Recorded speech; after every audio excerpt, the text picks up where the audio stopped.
Welcome, everyone. I'm Angelo Robles to the Angelo Robles Podcast. I'm also the founder and CEO at Family Office Association. I'm so fortunate that I get to have wonderful discussions with some of the most amazing people in the world. To give you some context to my conversation today, I help global families and their family offices solve problems, procure positive future outcomes, and prepare for intergenerational necessity. It's vital for families and their family offices to understand their vulnerabilities and become more resilient so they can mitigate risk and prevail during times of crisis. My experience with some of the wealthiest families in the world has allowed me to distill best practices for discovering purpose and refining vision, governance, structures, systems, and the culture that successful families and their safeguard family offices need in order to thrive. Today's subject is titled Why the World's Wealthiest Families Are Starting to Buy Bitcoin. It features Michael Sonnenshein, Managing Director of Grayscale Investments. To give a little bit of context, I'm going to go a little longer on my open today than I normally do. First of all, I first met Michael a couple of years ago at the Westchester Country Club in Rye, New York, where I hosted one of my programs. I believe it might have been 2015. He accompanied one of the most prominent figures in the community. That would be Barry Silbert, who was a wonderful keynote speaker, and it was great to have him. And Barry's company and Michael's amazing work inside it has been great. It's a pleasure to have him on. And what we're going to help to address in this interview, in this podcast, is kind of what is money and what is a store of value. I believe Bitcoin and crypto to be both. There are some people that will debate that, probably more so on the store of value. And I would say they would for sure be wrong, but we will get to that soon enough. To give a little bit of my context, cryptocurrencies are a digital currency, i.e. money, without a central bank or singular administrator, that can be sent from user to user on the applicable peer-to-peer network digitally without the need for intermediaries. Transactions are verified by the network nodes through cryptography, henceforth the name cryptocurrency, in a public distributed ledger called a blockchain. Bitcoin is, of course, the original, the most well-known and utilized of the cryptocurrencies. Bitcoin and the underlying blockchain, which has multiple uses more than just effectively supporting quote-unquote cryptocurrencies, was invented in 2008 by an unknown person or group using the name Satoshi Nakamoto. Bitcoin has approximately 60 million users in 200 countries. If you believe it is a store of value, then it is by far the most liquid and portable store of value. And money, try carrying $10 million around at an airport. Try risking having that on you. It's going to get attention and it's really not going to fly. So, Michael, after that long-winded buildup, welcome to the show. Angelo, thanks for having me. Excited for our conversation today. It's a tremendous pleasure to have you on. I'm really excited about this topic. My audience knows how active, especially lately, I've been effectively in the moat around the castle. They have the castle. It comes down to wealth preservation. So I've spoken about offshore structures, about the value of buying farmland, about certain assets and resources, investing in deep tech and earlier stage companies. My interest in Switzerland and other countries and owning banks, insurance companies, PPLI, I could go on and on. I've been a little bit slow to the game of Bitcoin and cryptocurrencies, but after doing much research and talking to some of the most amazing people in the space, I think it's just foolish not to look at it from a perspective of money and the fiscal irresponsibility that practically every government, unfortunately, in my opinion, shows around the world, and the store of value. It is going to be, quote unquote, the new age gold with many, many advantages over gold, especially in time to come. It would probably help the audience, since we're being a little foundational, if you could describe, and maybe if you want, give a little bit of a history of what is money and what is money to you. Sure. Well, so I think, anybody that spends time looking at the digital currency ecosystem whether it's Bitcoin or others, you kind of can't really go from being a full-blown skeptic, which I think most people should probably at first approach the space being skeptical of it, before they ultimately really do the work to understand the different dynamics at play within digital currencies without somehow also becoming a homegrown expert on the history of money and the fact that society has really been responsible for determining what money is over the course of time. I think my team and my own journey with cryptocurrency has caused me to do just that, become a little bit of a history of money expert. And when I think we look back historically, we know that some of the earliest transactions that took place were characterized by barter, right? Angelo talking about one person has one good, another has another, and how did those two individuals transact with one another to reach a mutually agreeable outcome? And over time, we've gone from a system that was characterized by barter thousands of years ago to all different kinds of forms of money, right? Money has taken the form of shells, it's taken the form of rocks, it's taken the form of animal hides, it's been wampum, which is, Native American beads and things of that nature. And ultimately, it was, probably, I believe, the Chinese that developed paper money. And I think that our view of the world now, and I'm sure many of you listening to this would agree, is that we have come to a place where society has made it such that money is increasingly digital. We're running around using Apple Pay and Venmo and Quick Pay and using airline miles and points. But kind of despite the fact that we're constantly using digital forms of money, Angelo, you brought up an interesting point in some of your opening remarks, which is that the existing financial infrastructure is still very much dependent upon intermediaries. And intermediaries means fees, it means time, it means slowing down processes. And digital currencies like Bitcoin, which I would say are completely void of the aforementioned intermediaries, may in fact represent the next step in the evolution of what is money or what society decides money is going to be.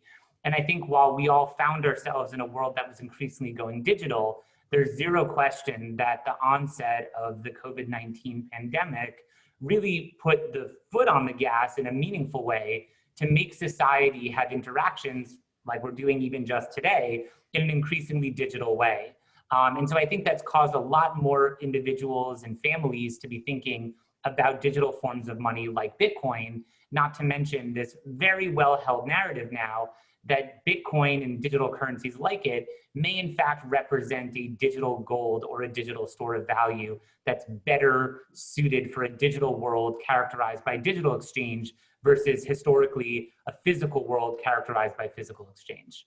That was very eloquent, and we're going to dive very deeply into that, but staying a little bit on kind of the what is money and a little bit of the history of money, that is for sure everything you described. And I believe the first coin was in what's modern day Turkey, what's known as the shekel, but you're correct in terms of paper money, the Chinese. We look back to the Medici Italian banking family. I believe it was the 1400s, effectively creating kind of the first more formalized bank and double entry accounting. We won't dive too deeply into that. That's an interesting subject. And ironically, one that really until blockchain came along and to some degree technology in the last couple of decades, really that system has not changed much at all. But I wanted to drive home the fact I think a lot of people don't understand really money and currency, broadly speaking. So I think there's one country in the world, I might be wrong, one in the world that has their currency, their money, backed by a physical asset like gold. And by the way, I believe off the top of my head, I believe that's Lebanon. And even then it's about 50 cents to their version of the dollar, or 50%. In other words, if I were to hold up a $100 bill in the US, the value is nothing. It's 2 or 3 cents for effectively the paper. We believe in the full faith and credit of our government. And we're the US, one that has a level of stability debatable. It's getting more challenging moving forward. But in other countries, I mean, imagine being in Venezuela 5 or 10 years ago. Imagine being practically anywhere in the world, looking back hundreds of years. They've seen the value of their money backed by only the full faith and credit of their government be run irresponsibly, causing potentially deficits, hyperinflation, and they're at the whim of their government, politicians, intermediaries, central banks. I mean, I could go on and on. I know I'm sounding like Mr. Libertarian here. I want to try not to wear my personal politics too much on my sleeve. But when you really understand how central banks work and how governments work, I don't know about you, but it leaves me a little queasy. So if you don't mind, if you wanted to comment about that, that's great. But then we could certainly move on to what is Bitcoin and its relationship to the blockchain. Sure. Well, just quickly on that point, I think one of the things and one of the aha moments that I personally had around Bitcoin and digital assets generally really is its ability to potentially be a springboard to financial inclusion. And I think, Angelo, a lot of the geographies you're talking about around the world where citizens are unfortunately at the whims of their government in terms of their policy-making decisions and how they will or won't, manipulate their currency or, set inflation or targets, where often these individuals have an even harder time is that is not only that the fact that they're outside of the banking system, right? These are largely individuals that are unbanked, about half the world's adult population. But then they're also living in places where their local currency is being eroded out of existence, right? And so oftentimes we're finding that these individuals historically have actually very low faith and very low trust in their government's ability to regulate their currencies. And they typically try to buy hard assets, and that could be anything from a television to a vacuum cleaner to try and protect their purchasing power. And it's in those types of geographies that we're actually seeing a material uptick in adoption of non-government, non-fiat backed currencies like Bitcoin. And so I think that's a really important thing for investors to be thinking about and taking note of, because that is where a lot of the adoption is happening on a global level. I think with respect to Bitcoin and blockchain, we really can unpack that in a pretty simple way. So Bitcoin, for those of you who have been spending some time looking at this, number one, there is no tangible Bitcoin. So any physical manifestation you see of it is just that. It's just a physical representation. There is no tangible Bitcoin. Rather, who owns Bitcoin and how much Bitcoin and each transaction that takes place in Bitcoin is all recorded on a digital ledger, which is called a blockchain, right? A blockchain is, quite frankly, a fancy word for really what you might find inside of a checking account, a series of debits and credits. And so what makes the blockchain so powerful is that rather than your individual checking account, where the debits and credits are being relied upon based on the journal entry keeping of your financial institution, again, just a single solitary financial institution, the Bitcoin blockchain and all of its credits and debits, if you will, is a series of entries that is being maintained by tens of thousands of computers all around the world in a completely distributed fashion, each of which needs to be in full agreement with one another that every transaction taking place in Bitcoin and the ownership of every Bitcoin is in fact being done in a way that all participants are coming into full agreement. And so that represents a meaningful departure from the systems that we have today. If I log into my bank account and it tells me that there's $100 there, that's just Chase telling me I own $100. It's not Chase also querying Morgan Stanley and Goldman Sachs and every other bank to all be in agreement that I do in fact have $100. That's where kind of the genius or the really innovative factor comes in around using blockchain technology. Bitcoin is just one of many use cases for how blockchain technology can be deployed. And I don't want to scare the audience too much, but building upon that example that you gave, let's just assume I had $100,000 at a big bank. I won't even mention a name. There is a perception with people that, yeah, I got $100,000 at the bank. They have probably various vaults around the country that they have my money stored in. That is absolutely not the case. This is all ledgered, especially now electronically. And the intertwinement of banks and central banks and the government, it's, again, you dig a little bit deeper into this, it could get a little scary. We're, at least most of my audience here in the US, I know it's going to be a system that has held up well for a long, long time, and hopefully will for a long time to come. But when you dig deeply into that, it's all, I almost said paper money. It's all just a system of ledgering.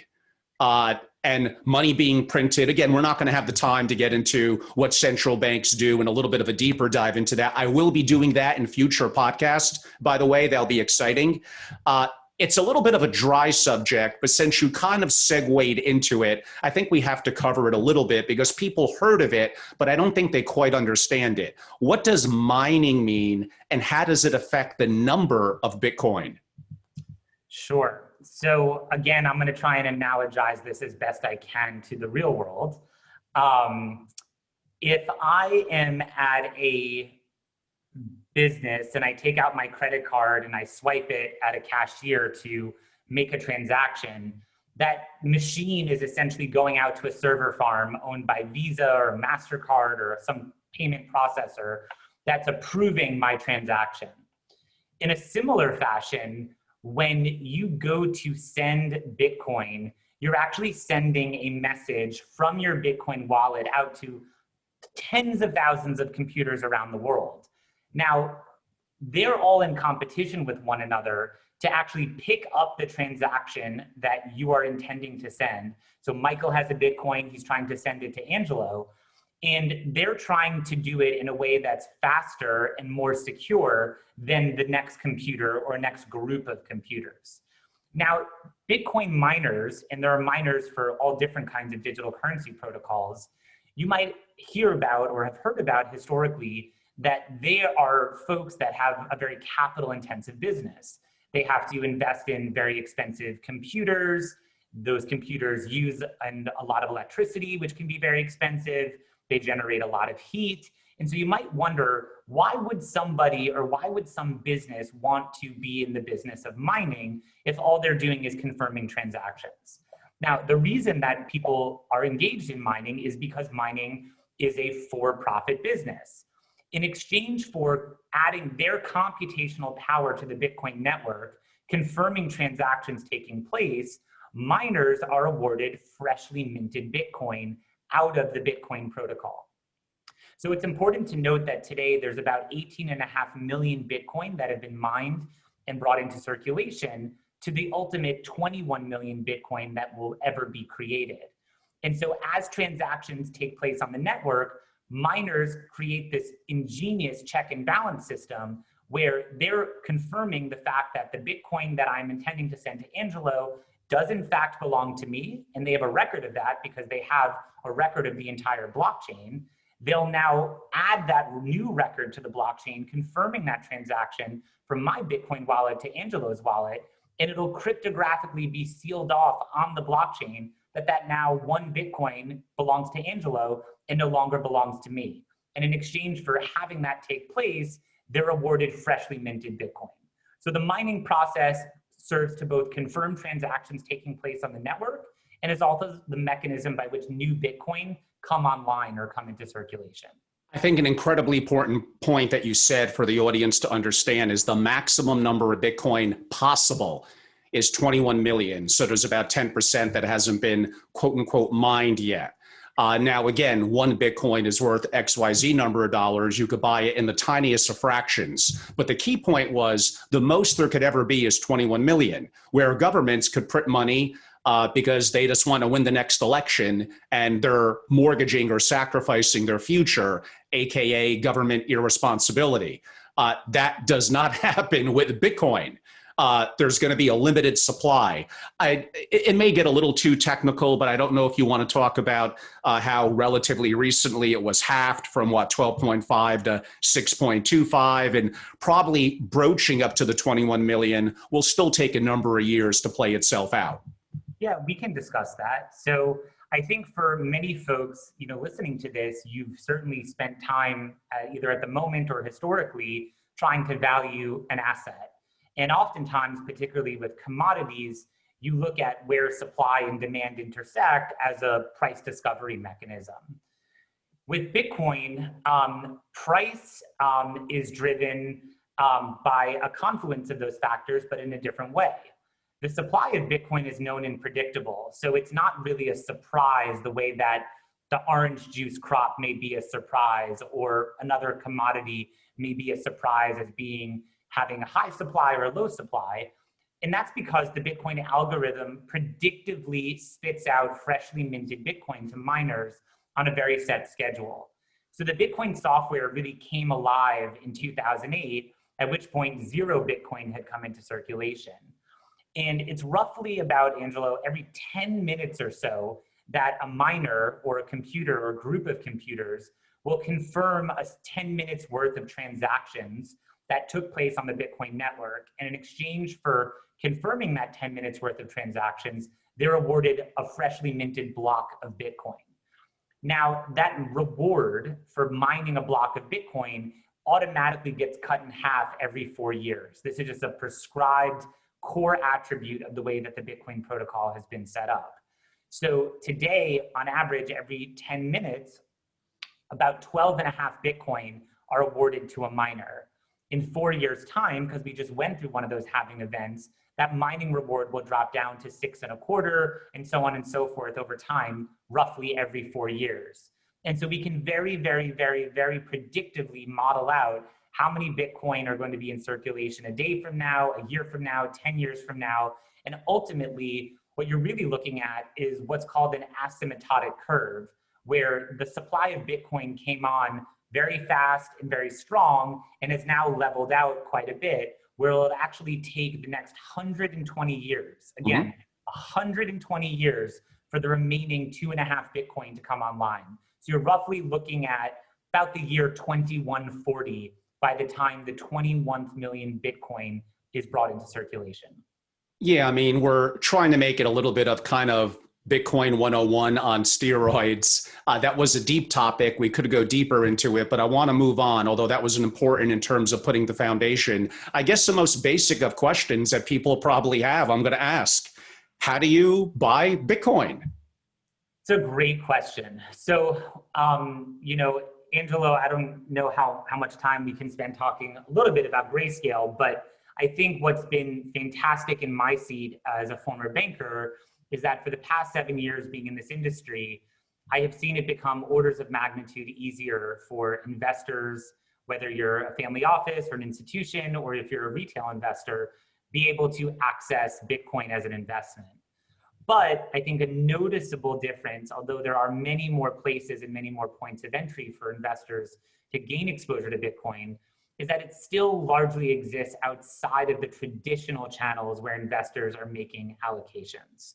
So we're talking about not the stock market. We're not talking about a financial advisor typically, or even any other kind of central exchange.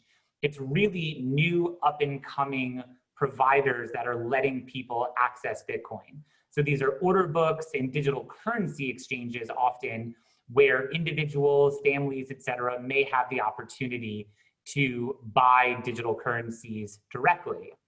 Now, we offer something that's a little bit differentiated, which is that we've actually taken that and put it inside a financial product. So for many investors who don't want to figure out buying, storing, safekeeping digital currency directly, and are more comfortable using a financial instrument the way they might use one for gold or oil or expressing a view on almost anything out there, that's what Grayscale does. We've given investors the ability to gain exposure to digital currencies in the form of a security.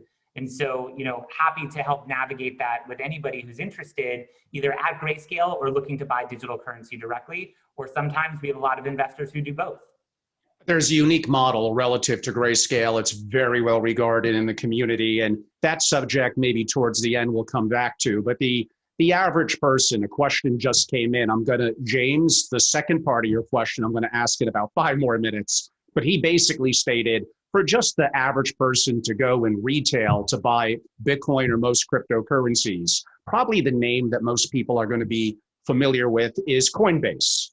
I'll give my example. I first purchased my first cryptocurrency, Bitcoin, then Ether, about 2.5 years ago.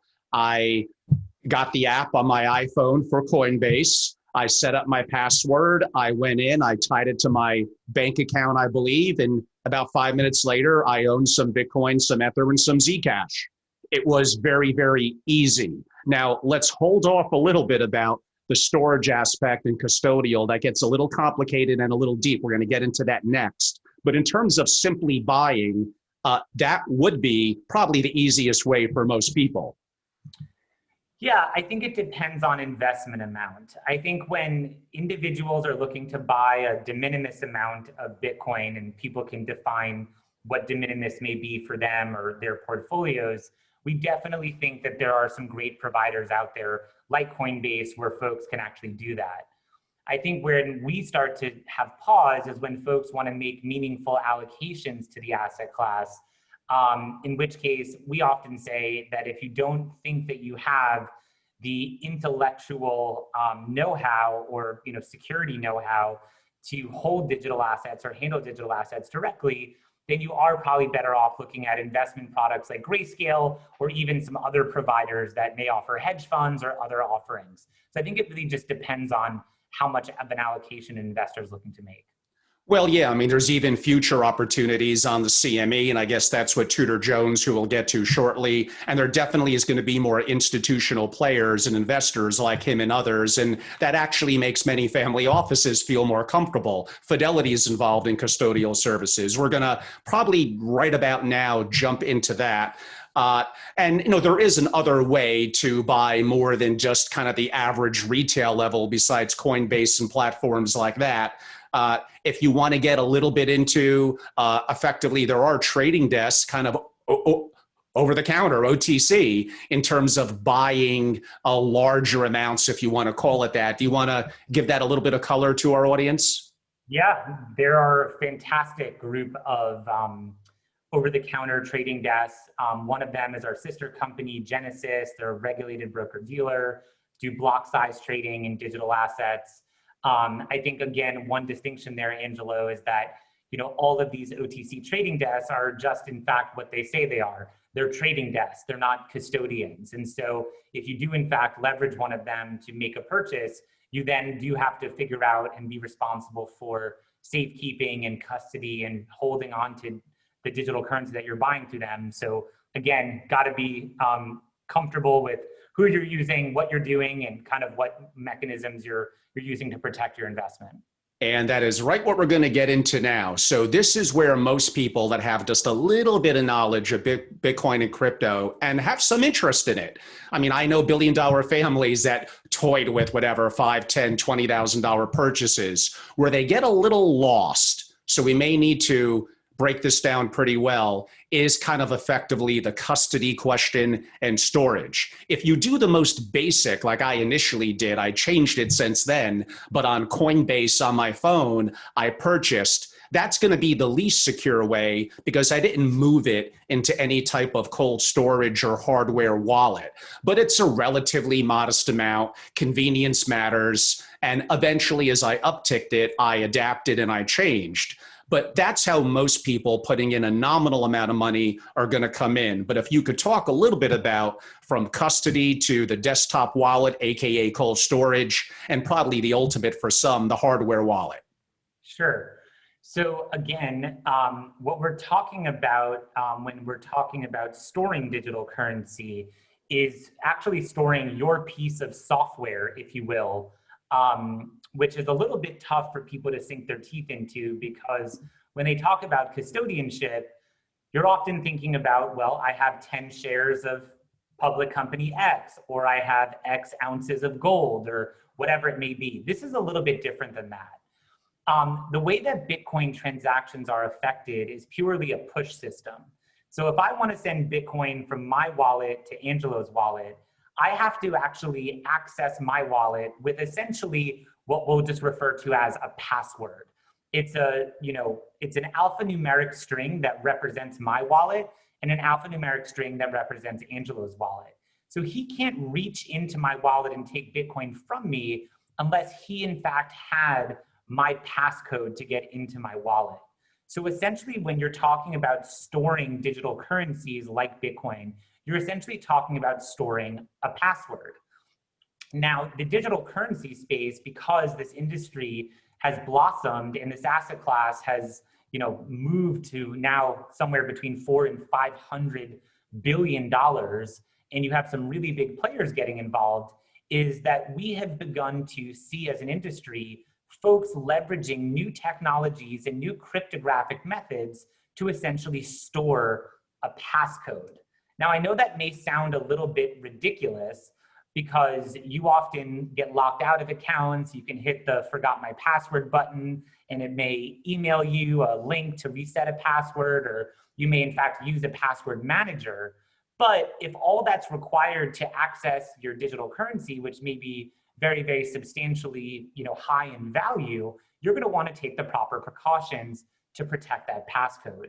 And so what we've seen is developments that are actually taking passcodes and actually chopping them up or sharding them up, where transactions may not be allowed to be affected if multiple parties don't come together in agreement with each of their individual pieces of a passcode. And so there's basically two concepts when it comes to digital currency storage. There's cold storage, which, as it might suggest, is storage where the asset is typically held in a way where it is far from reach and not easily accessible. And often there are time delays built into having the asset come back online to be able to be moved around the blockchain, versus like a hot wallet, which is often what Angelo's referring to at a place like a Coinbase, where you have the asset readily accessible, and if Angelo wanted to log in today and start moving it around, he easily could. And so there are folks who are doing everything from developing best-in-class custodial companies. Coinbase has one, Fidelity has one, they're up-and-comers like BitGo and Curve and a whole variety, the same way that you might look at the State Streets or the BNY Mellons of the world as custodians. And then you've also seen the development of hardware devices that individuals may be buying, where they themselves feel comfortable that they understand how to protect and back up these passwords in order to safely and securely hold on to their digital currency. So it really comes down to people's comfort as to whether or not it's something they want to task themselves with, farm out to a third party, or some combination thereof. Let's dig a little bit into that. And I know this may get a little bit into the weeds for people, but talking to the audience now, you're not going to buy Bitcoin or crypto if you probably don't understand some of these important issues behind it. And they probably have not been explained that well to you. So I think we do need to do a bit of a deep dive. I think Michael's basically stated, which is hard for people to get their arms around, because there's not physical of the Bitcoin or the crypto. What you're actually storing really is your key.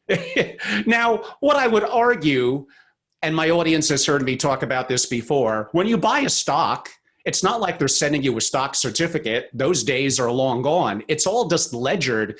It's even worse than that, because it's ledgered how it goes to the DTC in the name of the broker dealer, and the broker dealer keeps the records, and they do a good job, but I don't know, things could go wrong. So don't think that what you have now in stocks is really anything better. It's not than what we're describing relative to crypto.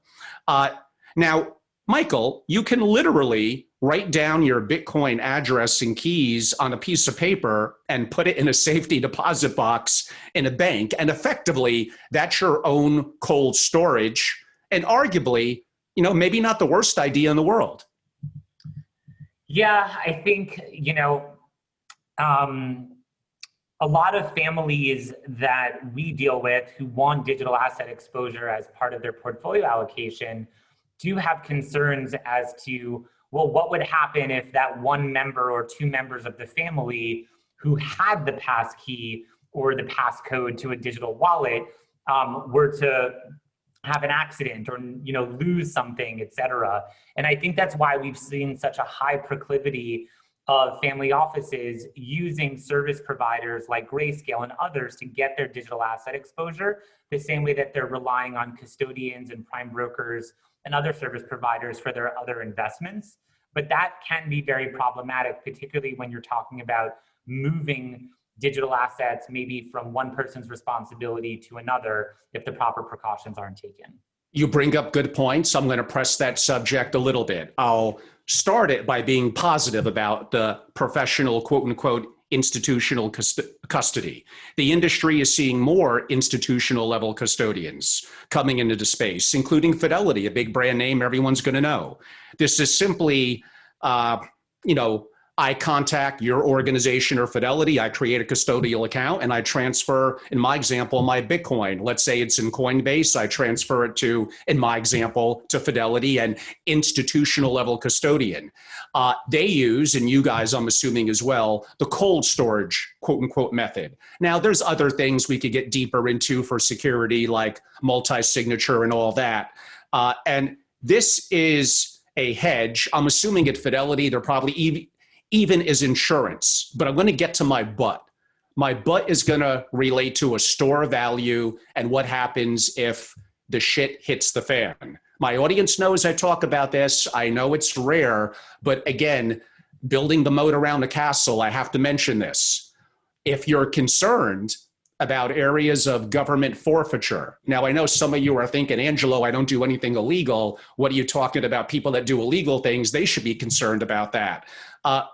It's whatever the laws are and the government makes up or trumps up is legal. So things change very, very quickly. And there are some areas in the gray area. But do you want either a state or federal government? Trust me, if they were to knock on Fidelity's door, you're not going to get access to your money.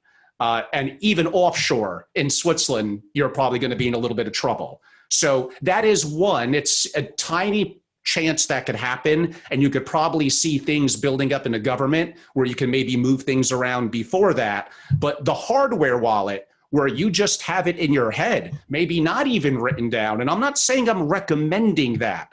And there's things that could go wrong with that. Michael, what could go wrong? Someone knows I'm a big owner of quote unquote Bitcoin.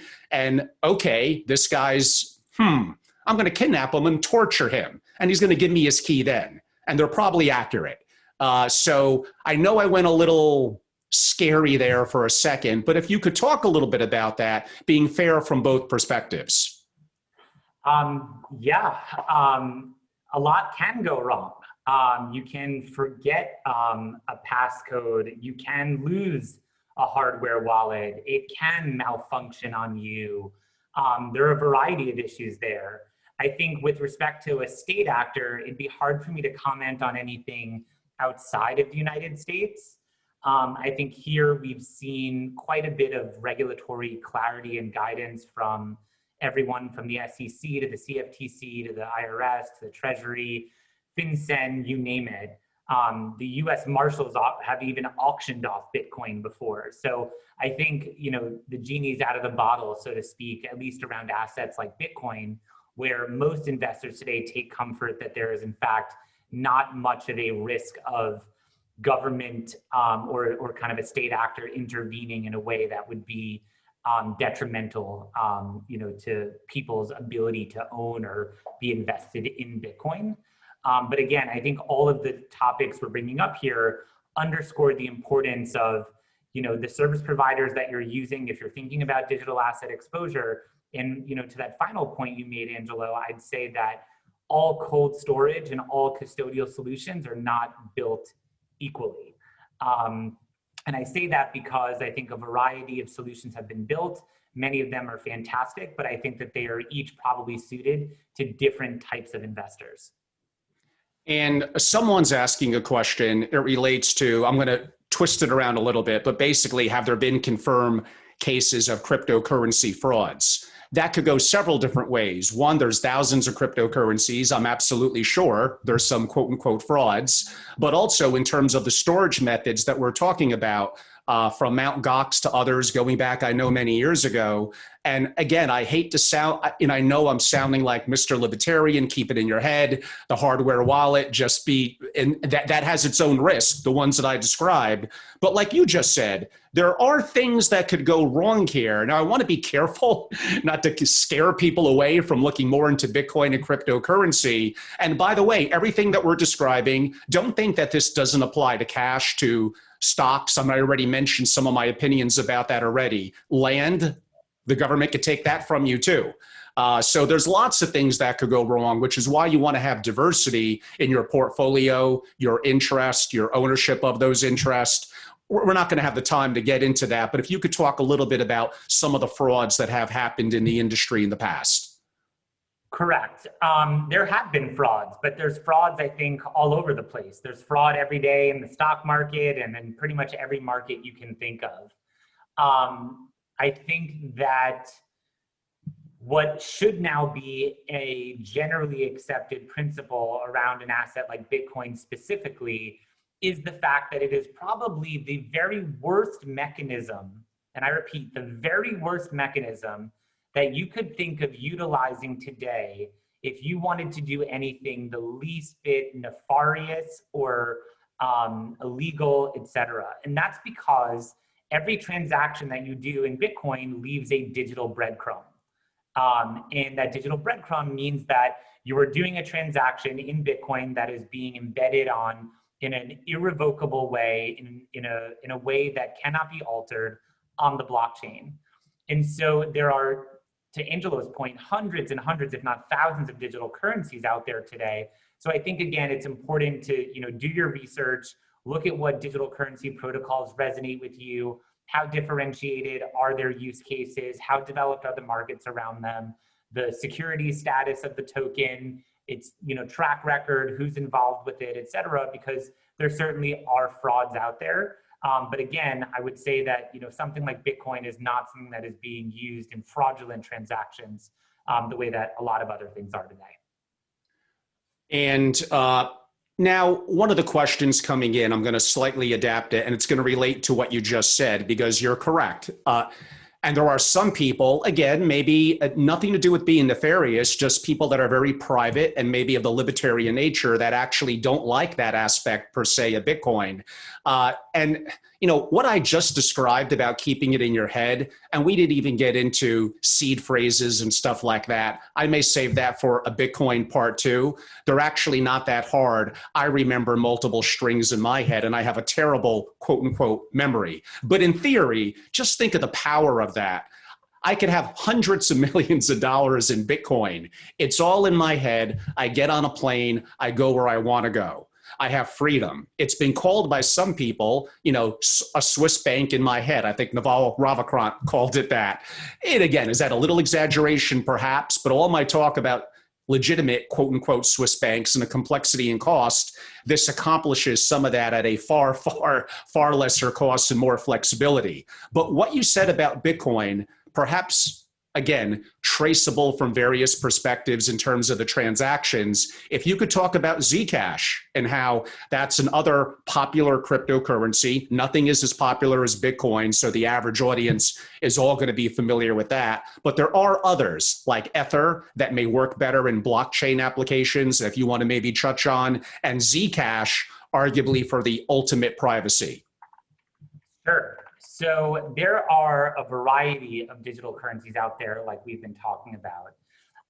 And we believe in a future where there are multiple digital currencies that exist side by side, that each have differentiated use cases, addressable markets, and you can almost think about them the same way you might think about the precious metals family. Gold, silver, copper, these are all assets that are part of the precious metals family, but they have different prices, different use cases, et cetera. There is a subset of the digital currency landscape that has a focus on privacy. And when I say privacy, don't immediately kind of get your spidey sense up. We're not talking about nefarious or illegal privacy. We're talking about just privacy the way that folks may use a Swiss bank account for financial privacy. Everyone doesn't need to know every single transaction you're undertaking, and it doesn't have to be illegal just because you want to be somewhat private about your holdings or the things that you're doing. Zcash is in fact one of those protocols, which is almost a derivative of the Bitcoin blockchain that has a focus on privacy. Zcash has embedded in it a slightly different technology than Bitcoin does that allows the sender and the receiver to transact in a completely secure way without the sender and the receiver necessarily being able to identify each other or each other's amounts, right? So if you think about what I just said in our Bitcoin example, if I have a Bitcoin that I send to Angelo, well, he can look on the blockchain at the address that I sent it to him from and see that I left 9 Bitcoins still on that address from which I sent the Bitcoin to him. And I can now see how many Bitcoin Angelo has because he's identified this as a wallet that he owns or that he controls. So it's interesting to think about other use cases around digital assets and how privacy, we feel, is a theme that's not only resonating with our investors, but we actually think is something that over time, investors, family offices, et cetera, will ultimately be paying a premium for, as a lot of these technologies unlock value transfer pretty much seamlessly and instantaneously, for free. In terms of the government perspective / the IRS, at least here in the US, obviously the US government does not consider it a currency. It specifically is like making an investment. So if it goes up, it's going to be taxed. One, is that capital gains if you hold it long enough? And two, what are the reporting requirements? So again, I know I'm coming across extremely one way, but it is a way for the government to kind of know what you own. So is it like gold back in the day with FDR outlawing it, where they want to know what you own and turn it in? Talk a little bit about government and reporting requirements. Yeah, so here in the US, the IRS has put out pretty declarative and definitive statements around digital assets like Bitcoin. You are required now, I believe, and they may have just reversed course on this unless I misread an article, on your 2019 Form 1040, I believe you had to check off whether or not you owned or engaged in any digital currency transactions within the taxable year. And yes, you are to be paying taxable long-term and short-term capital gains on Bitcoin like you would a stock.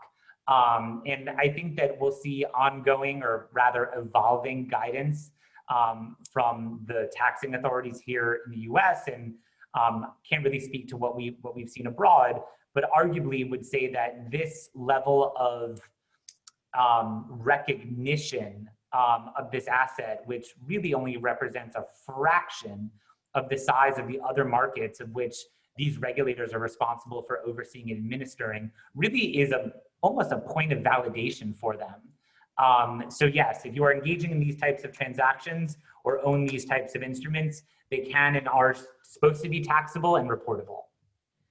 And in theory, I mean, just like I said with gold back in 1933 with FDR, turn it in, we'll pay fair market price, but you have to quote unquote turn it in. In theory, again, and this is my issue with governments, they could make any laws they want, assuming it gets passed applicably. And that goes into government confiscation and all the things that I mentioned earlier. Yes, I know I probably make you a little nervous when I talk about that, Michael, but we haven't caught up in 5 or 6 years. You don't know how much I changed on my issues on wealth preservation and security for families. But my bigger picture question is, I guess in theory, governments have, in theory, the US government could, they likely won't, but nothing's impossible, effectively outlaw. I'm actually surprised more countries haven't done that. Not that it would stop, it might even make it more popular, but talk a little bit about from a regulatory perspective. Yeah, so I hinted at this earlier, but we've even seen the US Marshal Service auction off Bitcoin before. So you're almost kind of hanging your hat on the fact that it would be very difficult for a government to maybe go from being able to sell you something to outlawing something. But at the same time, Angelo, to your point, human behavior often dictates that when you tell someone or a group of people that they can't do something, that often has the opposite effect on it. I think you're seeing massive adoption of this technology around the world. There are certainly going to be certain geographies which have been creating less favorable regulatory regimes around it, maybe because it threatens the sovereignty of them as a state actor to regulate and administer their currency and have control over that aspect of, administering their country and their governmental policies. But generally speaking, here in the US, I think it's been a very permissible and generally supportive environment from a regulatory perspective. Staying on that same theme, in theory, I guess the government could not outlaw it, but they could create their own digital currency. But I guess they will. It's already underway. And they will. They all will. I suppose the challenge with that is, unlike the limited number of Bitcoin and others, again, fiscal responsibility, deficits, et cetera, they could just keep on not printing because it's not paper, but making more and more of it. And henceforth, it's more convenient, arguably, for transactions, but it's not the same as what we're describing in Bitcoin. So that will be interesting to see the impact that inevitably has as Canada, the US, and other countries eventually, within 10 years, have their own digital currency. I think that's exactly right. And I think we are seeing that, the advent of companies like Facebook launching their own digital currency, seeing the Chinese government launch a digital renminbi, seeing JP Morgan launch its own digital asset, JPM coin. There are very substantial efforts underway by both companies and governments alike to create their own digital currencies. If you think about what it takes for the government to have oversight over a transaction in cash that, Angelo, you and I have, that's virtually impossible unless we're somehow caught on some closed circuit, camera or something to that effect. And if you put those types of transactions on a blockchain, well, then you have really complete oversight of the transaction, the amount, the when, the why, the between who, et cetera. And so I definitely believe that we are moving towards a world in which government-backed, fiat-backed currencies will be moving to a blockchain-based system because it will provide governments with that much more oversight over transactions. And the propensity of governments and companies to be creating these assets is actually bringing the conversation, not just about those assets, but also decentralized protocols like Bitcoin into the center of the conversation. It's actually propelling those conversations forward in a way that may not have happened otherwise for quite some time. We weren't going to have Senate hearings about Facebook's digital currency project if Facebook wasn't doing that, which has then brought Bitcoin to the floor of the US Senate and things of that nature. So we actually view this and all of these initiatives as a tailwind for the digital asset ecosystem. But it's important for investors to understand, to your point, Angelo, we're talking about things that are very, very fundamentally different. If a government creates a central bank digital currency and puts it on a blockchain, to your exact point, we have a hard time believing that they'll give up their ability to print and retract and set rates and create, pull all the levers that they're able to pull to help boost, economies and things of that nature, which is a very, very, very meaningful departure from the decentralized governance model of a protocol like Bitcoin, where there is no central actor making those types of decisions.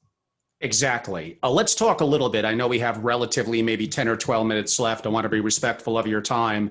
And incredibly important developments positively in the world of Bitcoin and cryptocurrency. I would argue maybe very positively. And that would be the greater involvement of institutional and corporations involved in the space. Maybe the big two lately are, in my backyard in Greenwich, Paul Tudor Jones. I'll reference and read a brief quote in a pinch from his white paper so you guys could look it up. And I would say maybe even bigger news, PayPal, if you could talk a little bit about that. Sure. So I think that, for years, we've seen a propensity of investors allocating to the space for a variety of reasons. Many of them are excited about digital currencies as a payment technology, to your earlier point, Angelo, as a digital gold or as a digital store of value. But ultimately, we've seen quite a bit of a tailwind around people's propensity to be making allocations to this space based upon the actions of some very well-known figures like Paul Tudor Jones, and oftentimes by major public companies, of which many of us are users.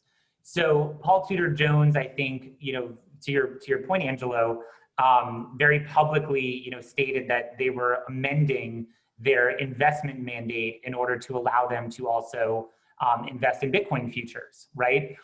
That's a meaningful move, and investors often follow the actions of the tutors of the world. I think we've also recently seen some big news with public companies like Square and MicroStrategy adding Bitcoin to their balance sheet, to their reserve assets. So in addition to holding cash as a company, they're now also holding Bitcoin. That's a major, major move. And to continue with that, PayPal just announced, to Angelo's point, that they're actually next year going to be offering not only merchants, and they have over 20 million merchants that can now accept payment in cryptocurrencies like Bitcoin, but that users, they have over 300 million users, will also be able to transact using digital currencies on their platform and also buy and sell digital currencies on their platform. And so when you have these types of developments in the ecosystem, these are not just points of validation, they're actually being really looked at as opening the door to a larger base of users that may otherwise not have previously wanted to access this asset class. And I'm going to read a brief quote from that Paul Tudor Jones white paper, also co-written by a brilliant person on his team, Lorenzo Giorgiani. The Great Monetary Inflation. The average Bitcoin transaction takes about 60 minutes to complete, which makes it near money. It must compete with other stores of value, such as financial assets, gold, and fiat currencies, and less liquid ones, such as art, precious stones, and land. The question facing every investor: what will or who will be the winner in 10 years' time? I'm skipping over some other paragraphs, but he then ends it effectively with this sentence: if I am forced to forecast, my bet will be Bitcoin. That's, again, a very prominent and well-known investor, and we're starting to see and hear more of that. That makes it intriguing.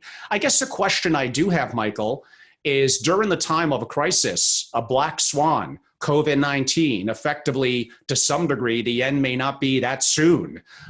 There are some people that will argue, and I understand their point, I'm actually surprised that Bitcoin hasn't gone up more. What has been the expectations met with reality, and how has Bitcoin performed in your perspective this year during this crisis? So I think when we look back to March, when we saw that massive deleveraging across really all asset classes in the wake of the pandemic causing the global economy to come to a grinding halt, we actually saw Bitcoin and digital currencies sell off even harder than other assets, like the equity market. And what has transpired since then is that Bitcoin and digital assets have actually come back and really demonstrated their resiliency for investors. They've not only come back to the levels that they were at before the massive deleveraging in March, they've actually gone on to become probably the best performing assets of the year. You know, something like Ethereum is up over 200% for the year. Something like Bitcoin up, over 80% for the year. I mean, these are just incredible returns. And so we're seeing that not be lost on investors. My team has brought in over $2.5 billion of new assets in 2020 so far, which is more than double the cumulative amount of money we raised from 2013 through 2019. Wow. Yeah, it's insane. Wow. And so we're really encouraged by who's investing, how much they're investing, why they're investing, and we really feel like we're only just beginning to scratch the surface. Now, there are some people, and again, we did in 1 hour it's a complex undertaking, and there are complexities to Bitcoin, crypto, and blockchain that a 1 hour podcast is not going to answer all your questions. Maybe what I would argue is, do you really understand, like I hinted at before, central banks and money? Do you really have a deep understanding of that? The vast majority of people don't. And maybe I'll give another analogy. A little different now during COVID, but you get on a plane, do you completely understand how the engine works and how it works? So, I mean, how much do people really have to know about mining and the deep inner details? Some of the smartest people in the world get lost in the complexity of blockchain. You don't. I think that today, more than ever, there are really fantastic resources out there for folks to get up the learning curve. Certainly on our website at grayscale.co, we have a whole section of insights. We have digital currency primers, papers, portfolio allocation ideas. I think really today it's for investors to be doing their homework and their research. And it's not a matter of whether or not you should or shouldn't invest in digital currency. It's first about a matter of whether or not you understand what you may or may not be investing in. It is not for everybody. It's risky. It's early days. So we like to always remind people, buyer beware. A couple of questions from our participants. Won't the network effect ultimately result in only a couple of digital currencies of significant value? That's probably the case right now, but I'll let you answer. Yeah, I think that's likely the case. I mean, a lot of what's out there today will cease to exist. Like I said, we believe a lot of this will ultimately whittle down to a handful of protocols that retain value and have, viable use cases and networks. We're already seeing quite a bit of that because most of the liquidity in the asset class is really concentrated in, call it, the top 8, top 10 digital currency protocols. But it's early days, and we'll see how that plays out over time. And we didn't have enough of a chance to go into it, but I guess the second most popular cryptocurrency, and probably the one that best integrates with the blockchain, we'll do a separate podcast on it, but give us a little bit about Ethereum/Ether. Yeah, so Ethereum is the second largest and second most valuable digital currency by market cap. It exists and coexists with Bitcoin and other things because it has a different use case. Mm-hmm. Whereas Bitcoin was really intended to be money, Ethereum has really been created to fuel decentralized applications, things like smart contracts. Almost think of it as a fuel or a gas.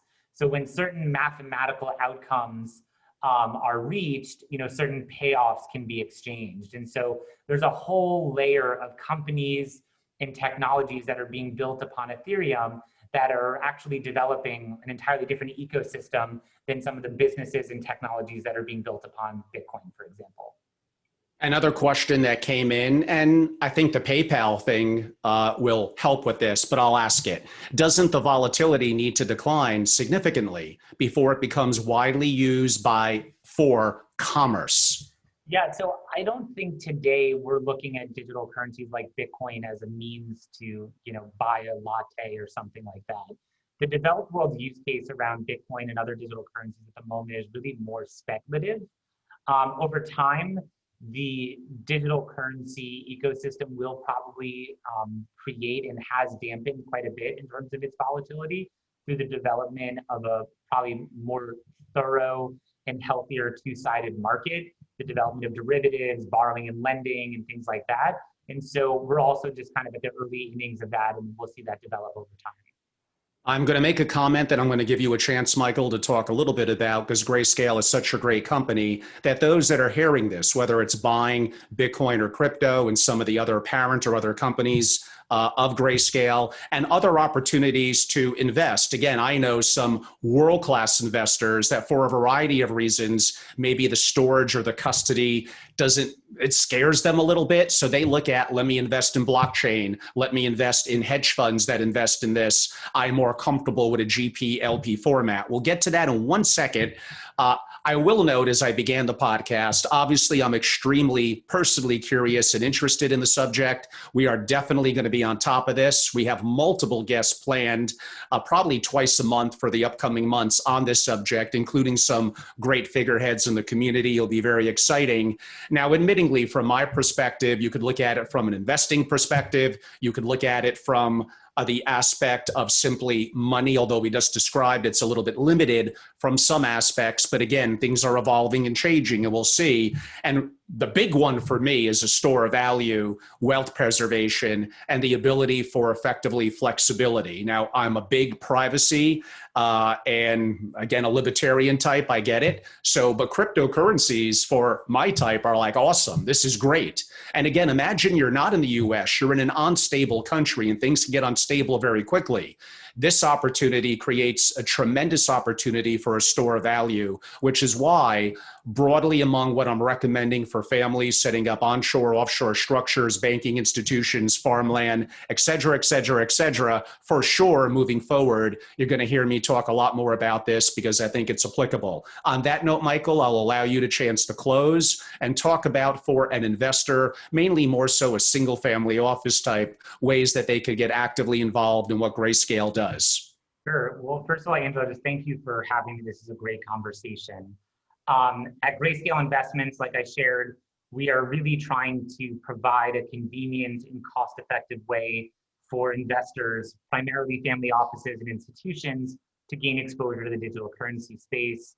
Today, we have a family of 10 different investment products. And so if you're looking for digital currency exposure, we welcome the opportunity to be an educational resource. And if that ultimately results in some kind of allocation, fantastic. But at the very least, we'd like to serve as an educational resource. Folks come to us because we are the largest in the space. We manage over $7 billion. We have one of the longest track records in the space. 2 of our products have become SEC reporting companies. And so a lot of families take comfort in the fact that they're getting allocations to this asset class through a product structure with an offering memorandum, with a QSIP, audited financials, and really kind of the best of breed service providers surrounding our products.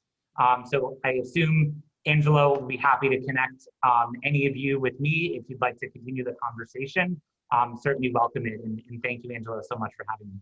And what's the website people could learn more?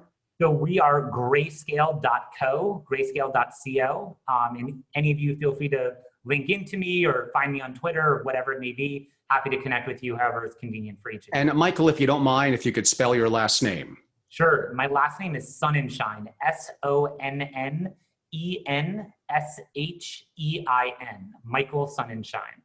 That's been great. Everyone, in my final close, a little bit of a disclaimer. This is an educational discussion. We're having it October of 2020. These videos could be evergreen and last for decades. So the time that you're listening to it, who knows? So much might have changed, taxes and everything. Also, because it may be perceived by some as a little bit of an investment conversation, it's educational. It's a little bit of entertainment. You need to do your own diligence and make your own decision. So those are all going to be in your hands, but hopefully it provides from our opinions and perspectives of both Michael and mine. Simply, again, it's educational. Do your own diligence and make your own decisions. Everyone, I'm Angelo Robles. I'm the host of the Angelo Robles Podcast. I'm the founder and CEO at Family Office Association, a global membership organization dedicated to family offices. We do a significant amount of original proprietary content and much more to come on this subject. Some of it I'm writing literally at the moment. And although physical events, because of COVID, are on hold, and we love physical events, we're doing over 200 digital events. I've been doing it now for 8 months and have great guests like Michael and others on, and many, many more to come. We also consult mainly around creating or reinventing the family office. We would like for you to consider being a member of Family Office Association and get everything that we do, which is very comprehensive. You could go to our website, familyofficeassociation.com. My direct email is angelo@familyofficeassociation.com. And we're extremely active on social media, mainly LinkedIn and YouTube. On YouTube, we're simply Family Office. On that note, everyone, Michael, thanks for being a great guest. Everyone have a great day. Thank you.